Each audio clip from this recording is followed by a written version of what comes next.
Hi folks, we are going to see how to code a simple calculator function using Python.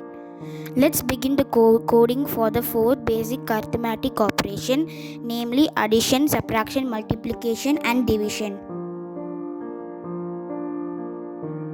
Now we are coding for the user input. The user can select the desired options given here.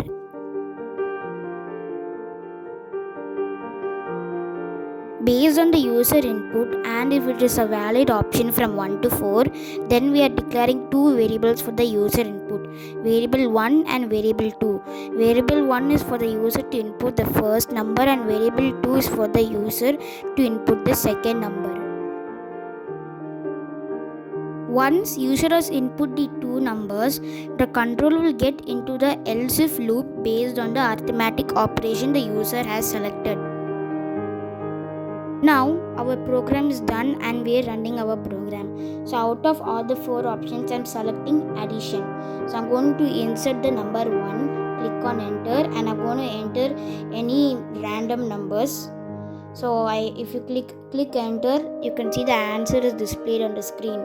So now I'm going to do this, repeat it again. So I'm going to select multiplication this time. So you can see I'm inserting the numbers, and then if you click enter, the answer will be displayed on the screen.